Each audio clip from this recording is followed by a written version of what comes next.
bag for a little bit over about 2 months now. I wanted to see the pros and the cons so that I can tell you guys a lot about this bag that I love and then a couple things about this bag that I hate. So if you're interested in my opinions, then just keep on watching. Now before we dive into the rest of this video, I just have to say super quickly as a disclaimer that this channel is for everyone who already knows me from previously. I do have a main channel, I'll link it down below, but this channel, it's all for funsies and it's basically to share my knowledge about purses and luxury designer fashion, things affordable, where to buy them and stuff like that. So if you're interested or if you missed out on links and stuff, just feel free to message me on Instagram. I'll have everything down below. So let's go ahead and just dive right in. Previously, I have made a couple videos talking about the Chanel Classic Flap and going really into just full depth review about the facts and why I love the bag and everything. But unfortunately, on my main channel, a lot of people were reporting my videos, and so sadly it got taken down. And this one, it's a new baby of mine to my new collection, and I just wanted to talk about some things. So as you can already tell, to be honest, so this is the Chanel Classic Flap Medium in gold hardware with lambskin. So in the past 2 months that I have used this bag, it's definitely been interesting. I noticed that I am very safe about my bag. Like I feel like I am always watching out and putting it down, you know, more cautiously, just because on the Chanel Classic Flap it does not have feet. If you are familiar with Aspinall of London, they have a bag that is with also either caviar or I believe also lambskin, and they have feet, which I love about their bags. But with this one, I think the hardest thing about keeping this bag like in well-maintained shape is the fact that this is what gets hit everywhere you go. If you place it down somewhere, this is the first thing that is going to get ruined if you are not cautious with the bag itself. Another thing that is also not really my favorite about this bag is the fact that this right here, okay, hits onto the clasp and it's so easy to just get damaged. Like for me, I still have, I kept the little, what is this called? I kept the little film that it comes to protect the hardware right here, just so that it doesn't really scratch the surface of the metal, because on the other Chanel Classic Flap that I did have that was in the caviar, it was always getting scratched and it just really annoyed me because I just didn't like the fact that you could definitely tell the scratches, which again, over time, it's going to wear down, it's going to have a lot of issues. So it's not like it's a big thing that I was, you know, being bothered with. It's definitely not like an everyday bag per se. Like I were to choose to go full time with an everyday bag between either caviar or lambskin,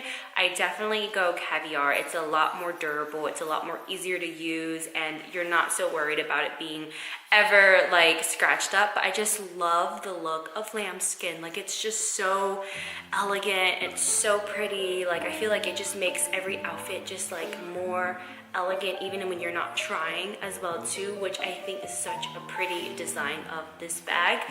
Right now, I do believe that this bag is retailing for a whopping like $8,000 to $9,000, which is so insane because you can even buy pre-loved, and the pre-loved bags I feel like are even more expensive, which is so insane to me. Honestly, in this day and age where we are going into like this deep recession, buying bags right now I feel like was not really the smartest thing, to be honest, because I feel like there's two sides right now, where you have the people who are like spending their money like crazy, and then you have the other people who I feel like are saving their money, but they're like trying to sell everything like crazy.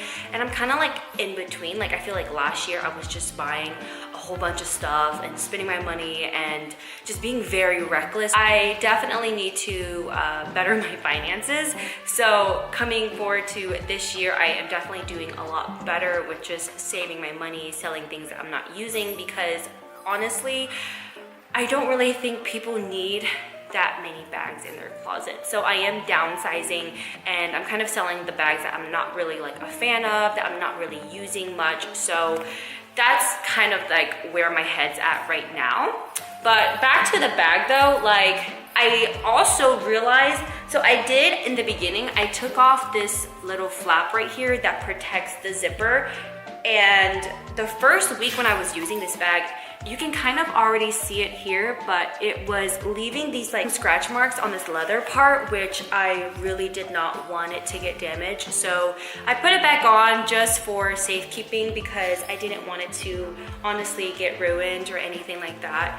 I've only used this fairly, to be honest, not that long, and I try my best not to really use it every single day, but this is the inside of the bag, and just, it's very well kept. I do want to try to get like an organizer so that I could use it in the middle, but right now I just have like even a hair clip. I'm kind of scared that it's gonna end up scratching the insides of the bag. So there's a couple things, you know, like I think it's such a gorgeous bag, but I also typically carry quite a lot of things with me on a daily basis. So I feel like for myself, whenever I am using this bag, it's not the best like handy dandy convenient type of bag, to be honest.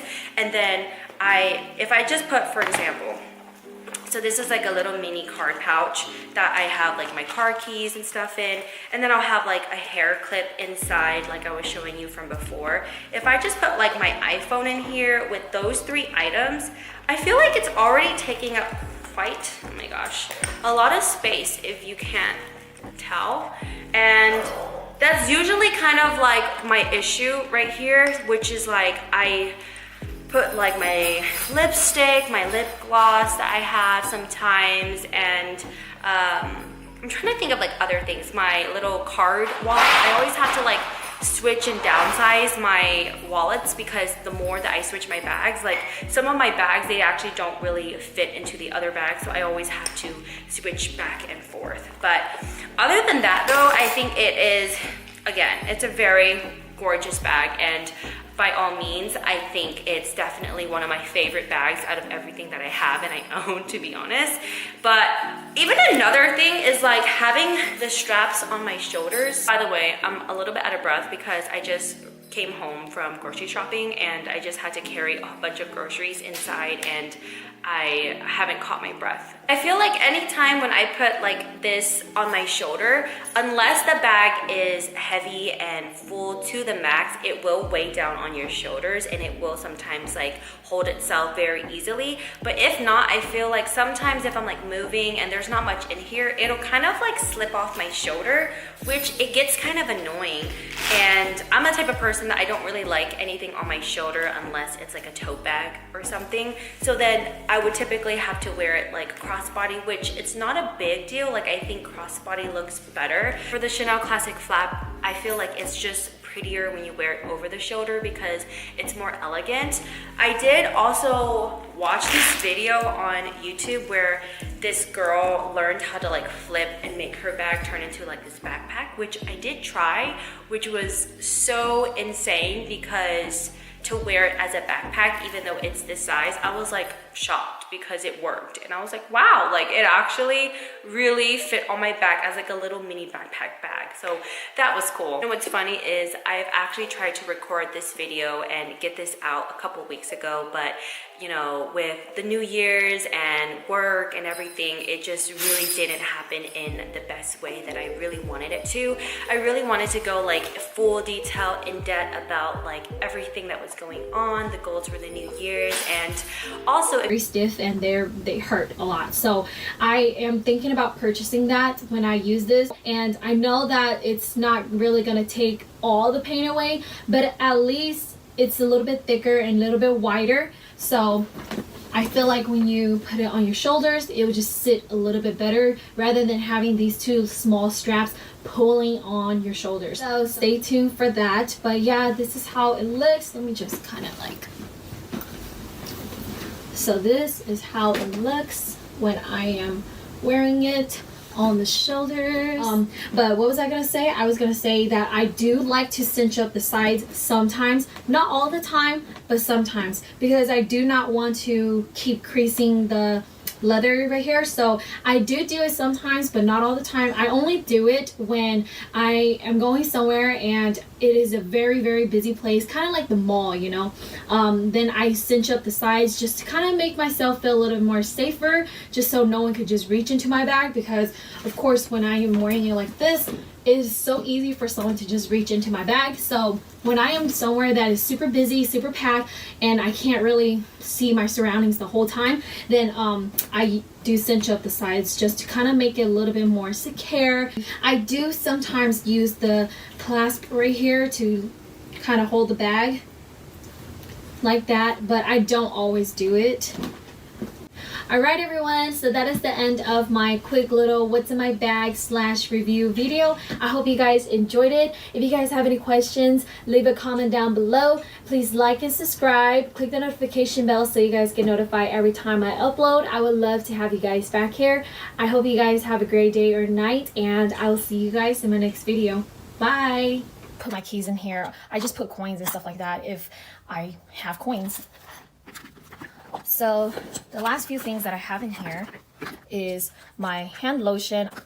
The next thing I have in there is my mascara from Too Faced, and I just keep it for whenever I want to touch up.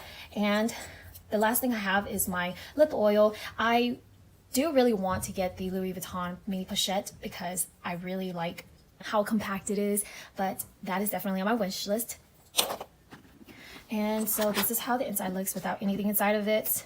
And like I said, I like how it has 2 big compartments. The only thing that I kind of don't like about it is the fact that the little flap in the middle right here, it doesn't connect all the way to the bottom. So if you have some stuff, it can slide to the other side.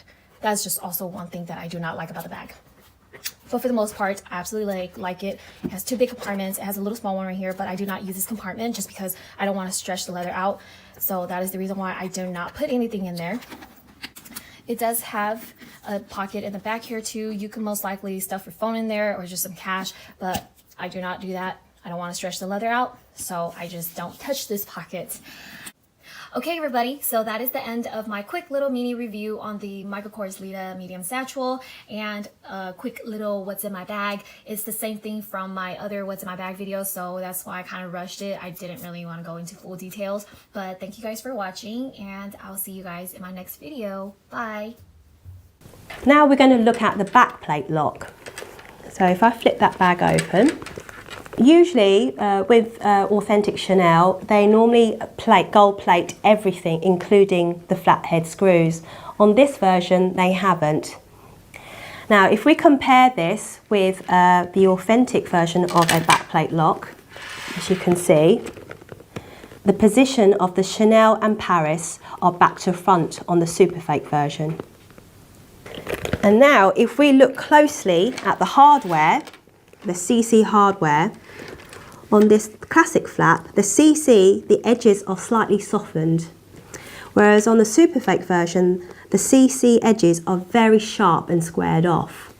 However, they have managed to get the hallmarking correct here with the 3 lines here. There's a 3 line here. Now, the hallmarking on a CC lock determines the country of origin of where the bag is made.